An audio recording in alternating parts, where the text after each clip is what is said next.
Hello and welcome to Change Your Thinking, Change Your Body. I'm Lucia Ferraro and today I'm joined with Dr. Linell King. Let me tell you a little bit about him. Dr. King is an Amazon best-selling author, physician, international speaker, health recovery, and weight loss specialist who combines science, behavioral health, and spirituality to transform your life. Disillusioned with Western medicine and its dependence on prescription drugs, Dr. King traveled to India, where he gathered with people representing faiths and healing methods from all over the world. The relationships he built and the knowledge that he gained about holistic methods of healing transformed his views regarding healing the body. Very anxious to hear about this. And the experience became a pillar of his future contribution to medicine.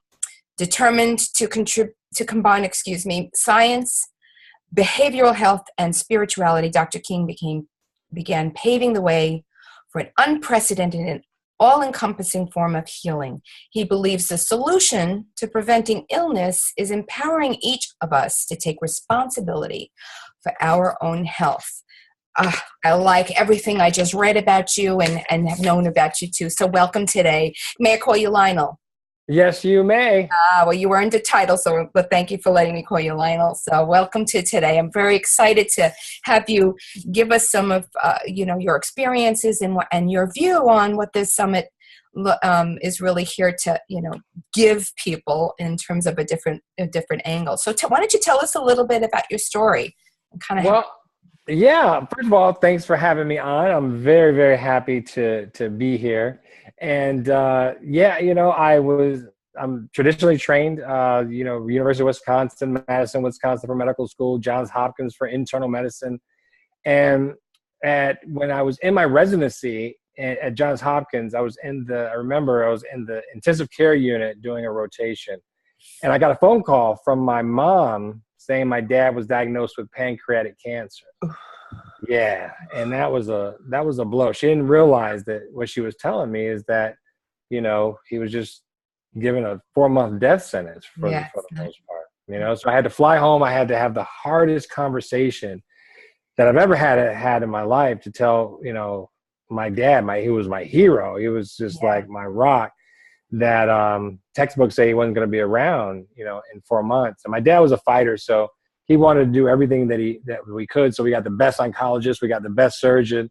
He had this horrendous surgery called a Whipple procedure. He was in the hospital for a month, and despite all of that, the doctor still recommended chemo after that, and chemo hasn't really been shown to do much for pancreatic cancer. So he just says, you know what? I've been a month in the hospital. I just want to go home. He was already cachectic, thin, wasting away. So at that time, we got him home and he says, well, I still want to fight. My dad was a fighter. And so I did some research. I found the Optimal Health Institute in San Diego. I enrolled both of us there for 2 weeks. We're only able to be there a week because his lungs started filling up with malignant fluid. He was literally drowning from the inside out. Oh my God. So, yeah, we had to rush him home. He had to get a chest tube in. But during that 1 week that we were there, I learned more about health, more about nutrition, more about the digestive system, more about how the body works naturally. I learned more in that 1 week than the 4 years in medical school and the time that I'd spent at Johns Hopkins at the time. Wow. And it wasn't because they weren't great programs. It was just because they focused on disease and what to do after the disease already shows up. So that's what really planted the seed that I just didn't want to treat disease. I really wanted to empower people to, utilize the information so they did not have to rely on doctors to heal them, And so that's what really planted the seed. I remember my dad looking up at me and saying, if only I would have known about this sooner. Yeah. And so I was determined that I wasn't going to let anyone die or suffer without the knowledge. Yeah. Well, and especially when it's a loved one, yes, that this affects you, you quickly drink up all of the knowledge that you can. And I love that he was a fighter and, determined to, make some different changes in his life. And right. Too. So, and, at that point, he already had, cancerous fluid in his lungs, and he was so far gone that, he did pass away right about at 4 months. It was hard on me. It was hard on my mom. My mom just started eating because she was depressed, started smoking more. She ended up having a heart attack. She had high blood pressure, high cholesterol, emphysema, spinal stenosis. I mean, you name it, she had it. She was on 13 medications. And then at 70, she calls me and said that the doctor diagnosed her with breast cancer. So, I mean, cancer is just, it really is just tearing our world apart, as a country. And it's just spreading so rapidly.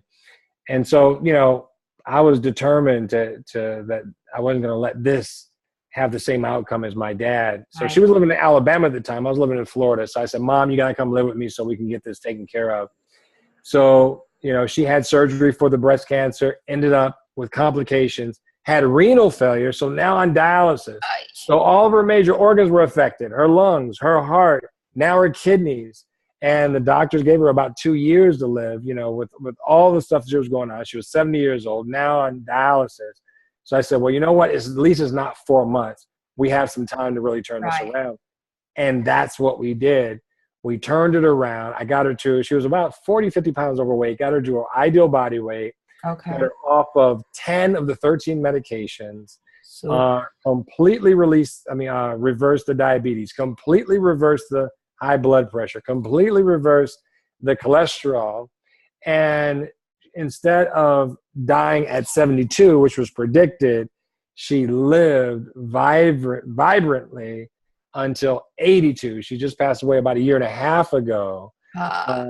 And she lived. You got 10 more years out of her. Absolutely.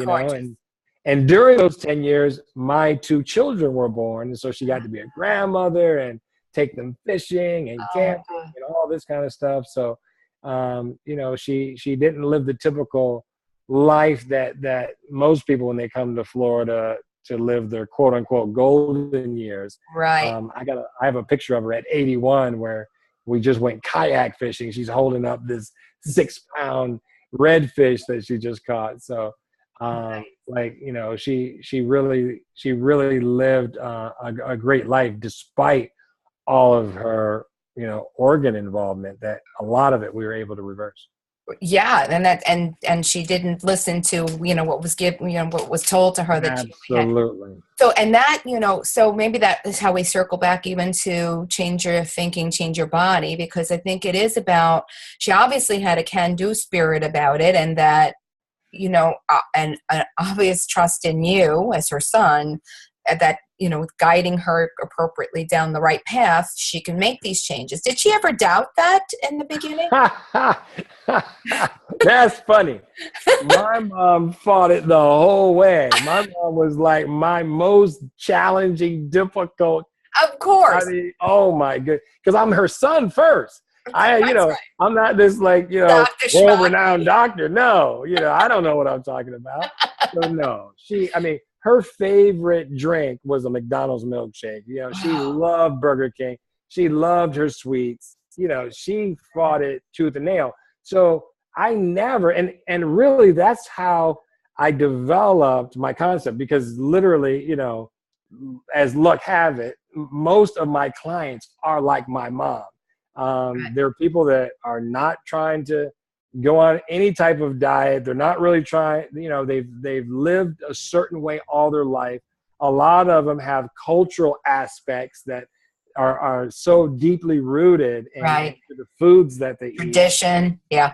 Exactly. And so to tell them, oh, you need to eat this way, does not work, And so that's really what I've developed a lot of my protocols as far as how to customize a healthy lifestyle for that individual person.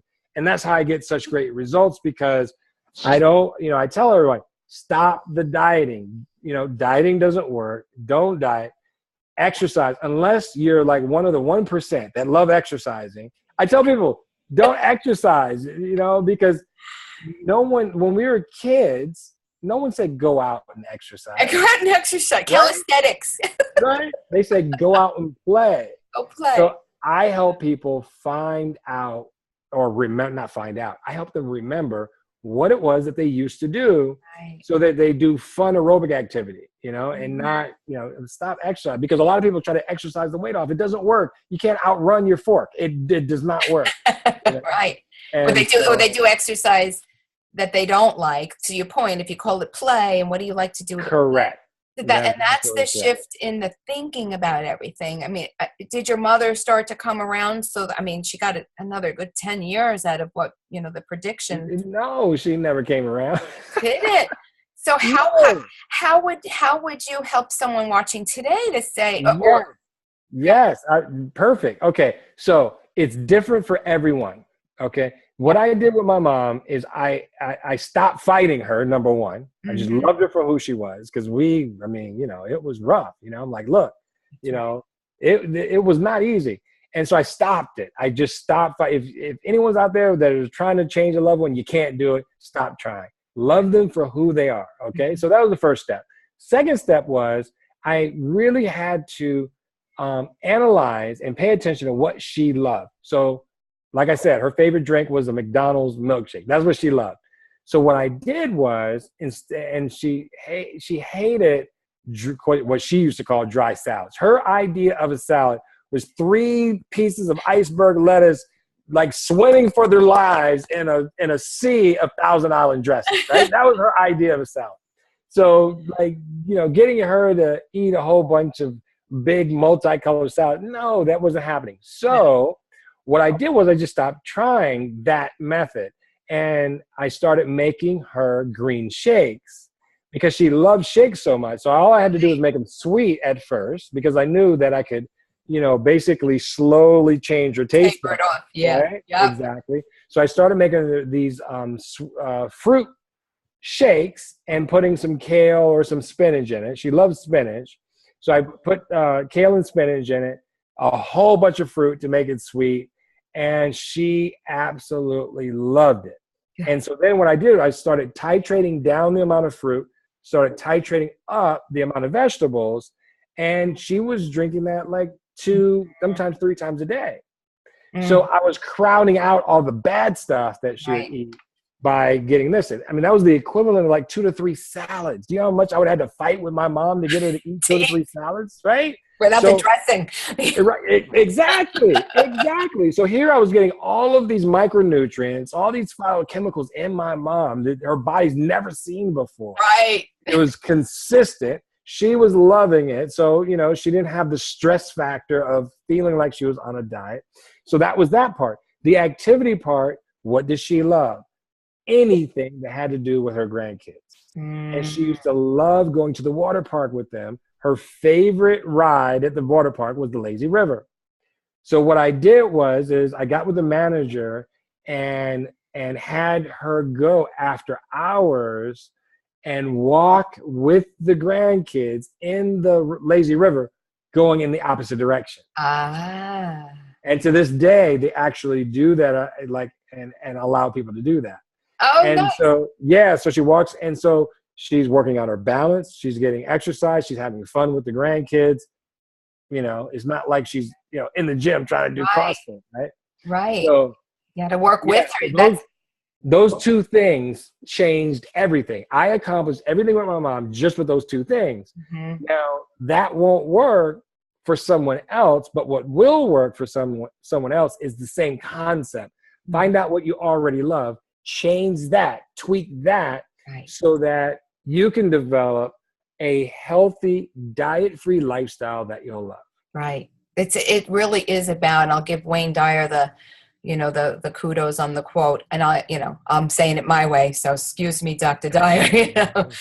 If you change the way you look at things, the things you look at change, he says, Mm-hmm. figuratively like that. Mm-hmm. I say that consistently, which is why I brought the summit title the way I did. And it really, even though your mother didn't change her thinking, you helped her give it a different meaning. Right. No, absolutely. And that is all she needed to make it look differently. Like, oh, I'm exercising? No, I'm walking with my grandchildren, right? Right. I'm having a shake, and here's what it looks like, and this is how I enjoy it. And that's the key thing in terms of changing the way you look at things. Give it a different meaning so that it works for you instead of working against the tide of things. And I Yeah. like that you chose things, to your point, that she enjoyed already, because it's not going to be a hard, jam it down our throat kind of thing, right? Right. So interesting. I know you wrote a book, Mastering Vitality, and talk a little bit about that. I know you've got about a balance about the complexities of life and how we look and what we bring to our life with that. But talk a little bit about that, because it's So Mastering Vitality is a phenomenal book. if I do say so myself. Phenomenal. It's awesome. Let me tell you why it's awesome. Because I'm not just, again, it's the same type of approach. I'm not just throwing a bunch of information at you and saying, do this, do this, do this. Right. Not knowing if you're going to be able to do it or not. So what I do is I talk about the principles, and before I get into any of what I call the essentials, as far as what you need to do, the how, I talk about the first 3 chapters is talking about mindset, right? Nice. A lot of what you're talking about. Exactly. The first 3 chapters are mindset, because if you don't have the right mindset, nothing else matters. The other thing that I love about the book is a very easy read. It's not a lot of medical jargon or scientific jargon. Okay. And it walks people through a step-by-step process, right? It's just 7 simple and sustainable steps to getting to your ideal body weight, living pain-free, gaining power, okay? Mm-hmm. And so after the end of each chapter, there are 3 simple questions that it asks you that you have to write down what you're going to commit to based on the information in that chapter. Okay. And so by the end of the book, you have your own specific vitality plan that I didn't create, that you create. We did it. Yeah. And then because then we can adjust it accordingly also, right? Absolutely. So if you, coupled with that, if you had to give 3 pieces of advice for, often I've been asking every expert, like, what would be the one thing I could start with? So maybe you can, for today, maybe you can marry the 2 of them, because I want you to talk about how you talk about decision, because I'm all over that, making a decision. So I'll give you the floor or the video. Beautiful. Okay, first thing, this is a must. Okay, I won't even. No one can work with me unless they have to prove this to me before I will work with anyone. Okay. The first thing that you have to do is you have to decide on what it is that you want to accomplish and why. Those are the first 2 chapters in my book. The first chapter is clarity. Get clear on what you want. There's so many people that say, oh, I want to lose some weight. Okay, well, you can, lose weight. You can lose 2 pounds, just water weight overnight. I mean, that's easy. And then guess what? You've done it, And so you have to be very specific. And you have to be very specific at what you want to, why do you want that? No one just wants to lose anything, right? You lose it, you'll find it again. Right. But what is it that you really want? Do you want to be here longer? Do you want to be able to play with your grandkids or your kids even? Mm-hmm. Do you want to have more mental clarity? Do you want to have more to give to your clients or to your customers? What is it that you really want to do? Do you want to live out what your true potential is in life on this earth? What did God put you on this earth to do? And are you in the vessel that you were meant to be able to carry out that? We are our own most important tool. So that's the first thing. Get clear on exactly what it is that you want. Build that vision. Mm-hmm. Second thing is you gotta know why. You have to be tapped in, because that's your leverage. You're not going to take action unless your why is big enough. That's right. And then the third thing is get a plan. Okay, so I make an analogy as if you're here in Florida with me, you want to get to Los Angeles. Right, exactly. So if I wanted to get to you, come to me. I said, you know what, I want to go out west. Well, I might end up anywhere. I might end up in Oklahoma. I might end up in Vegas. Who knows where I might end west up. Of Florida. Right, exactly, right? I might just end up lost in the desert. So I have to be specific. I want to go to Los Angeles.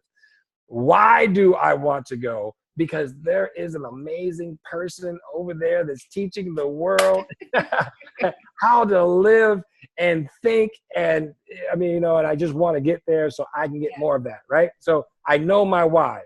Then I got to put it in the GPS. That's right. That's the I gotta how. put it right. That's the plan. So I gotta develop a plan on how I'm going to get there. Map it out. How long is it gonna take me? Where am I gonna get gas? Where am I gonna, take a break and go to sleep? It's like I need to know all of that in order to execute.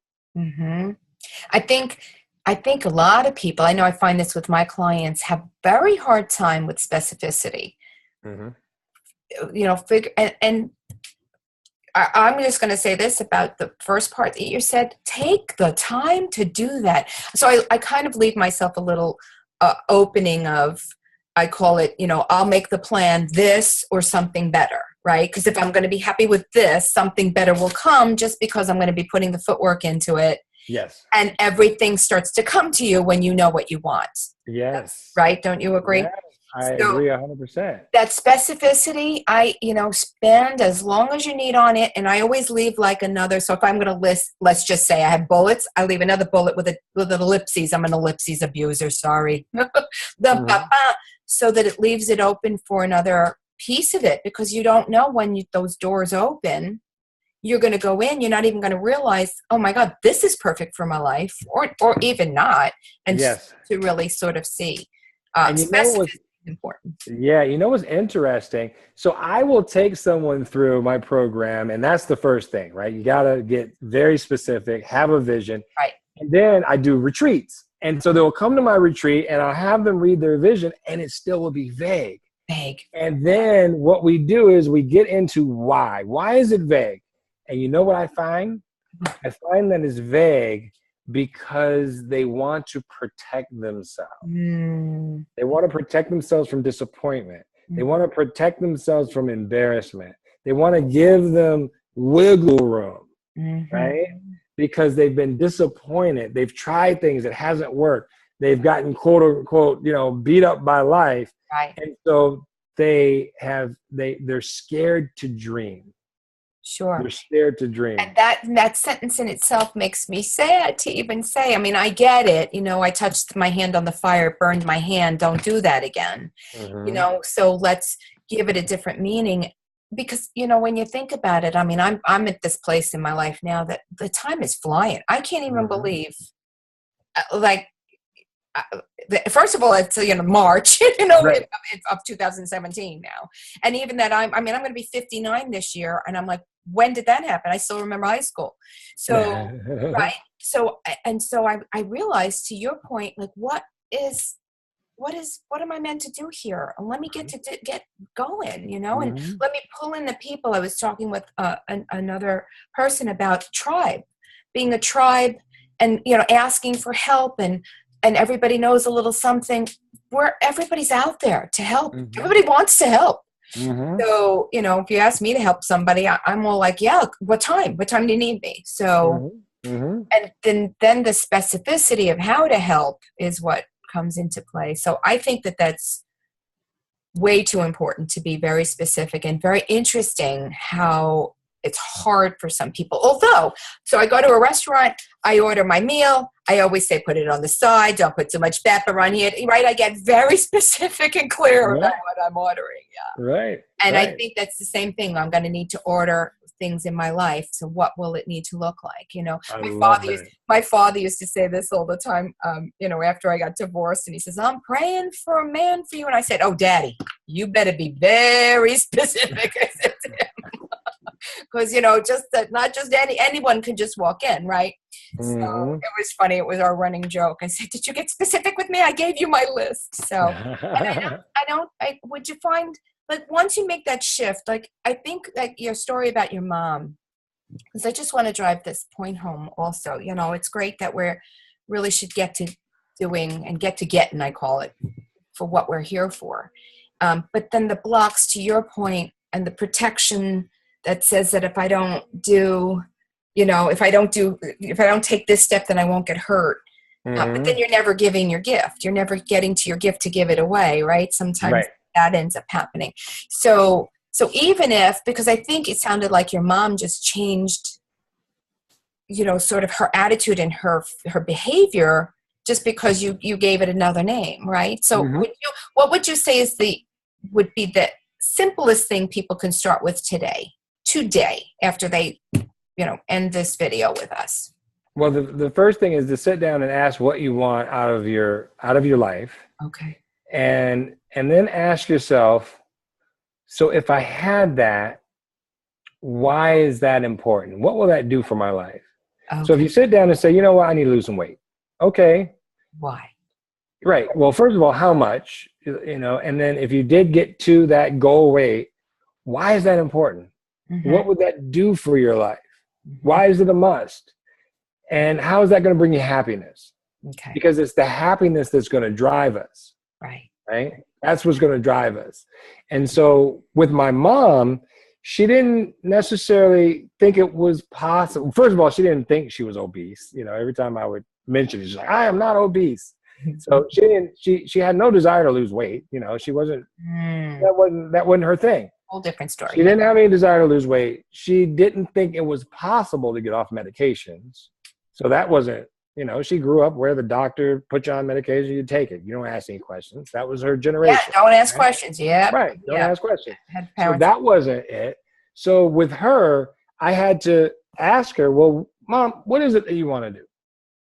What is it that you want to do? Well, I don't want any more of this pain. She was in a lot of pain because of the spinal stenosis. I want to be able to walk. I want to be able to breathe because she had emphysema. Okay. So I said, okay, Mom. And so if you want to breathe, and you don't want to be on oxygen, then what we have to do is we have to get off some of this weight so that you're not carrying this weight when you're walking. So you're not going to have to use a walker and you're not going to have to use oxygen, because to her, the thought and the pain of having to use a walker or having to be on oxygen meant that she wasn't going to be able to do the things that she wanted to do with the kids. And she didn't want to be embarrassed by those things. And that was her motivation. There you go. There's her why. That was her why. There's her why. So that's very clear. So it is about, and I also think I like to, with my clients, when we talk about happiness, it's just, I feel like sometimes it's a word that gets thrown around without like, well, because my happiness and your happiness, just us two sitting here together, will look differently, won't it? Yeah, absolutely. It'll show up differently. So I think defining happiness for your life, first of all, and then get specific about why certain things that you want to achieve, why they matter, what will it get you to that happiness. Yes, and the magic question to ask to pull that out is, what's so great about that? There you go. Right? So what's so great about that? Oh, man, it would be terrific if I got to go to Disneyland. Well, what's so great about Disneyland? Oh, well, man, I'll get to meet Mickey Mouse and I'll get to ride this ride that I want, because when you ask yourself, so what's so great about that? Then you actually tap into why it's important to you. It's a very magical question. And see yourself doing it. And see yourself doing it. Yes. See yourself doing it. I love it. I love it a lot. So hopefully you took major notes today on that, because I know that really hit home for me. I know you have a free gift to share with us. Thank you so much. Yes. So you want to tell us a little bit about that? Yes. So the wonderful and life-changing book that I mentioned, I'm actually going to give it away for free. I want everyone to have the power of this book. And so it's in digital download form. Sweet. Now, it's the number one best-selling book on Amazon. So if you want to get the hard copy, the paperback, right, I highly recommend it. A lot of people like make notes, highlight. I'm a highlighter. Exactly. And so you can go on Amazon and get it. But to get started now and to get the digital copy for free, you can go to Mastering Vitality Now. No, I'm sorry. Scratch that. Mastering Vitality Book. Mastering Vitality. I'm going to put it in a link right underneath all of this so that they make sure that they get there, because there's a lot of fun things to even see on your website. I really enjoyed perusing your website as well and seeing the energy that you bring to the world. And I appreciate this talk that we had. I appreciated all the guidance and the tips and strategies that you gave, and sharing your family story with us. Thank you so much for that. And I think that there's going to be a lot of, you know what, I'm going to just say this out loud here. I want to hear the feedback so that, we can help you further from there. So just let us know. I'll put this all in the email for letting us, know what's going on and what you'd like to hear more of. And what you got out of today's conversation with Dr. Linell King. And we'll see him. You've been on TV. Yeah. I've been fortunate enough to be on a couple of news stations and things of that nature. So. Look how humble you are. I love that. I feel like a schoolgirl when I go on TV. You'll see me. I'm in the green room getting all that out with, and then doing that. Linell, thank you so much. You were a pleasure to talk to today, and I know that we're gonna hear a lot of good things from this conversation. So I'm going to tell everybody in our audience, thank you so much for joining us today, and we'll see you back here again sometime soon. Yes, because I'm sure that there's more. Yes, and if anyone wants to see some of the videos or see some of my TV interviews, you can just go to Linell King. That's LinellKingMD.com.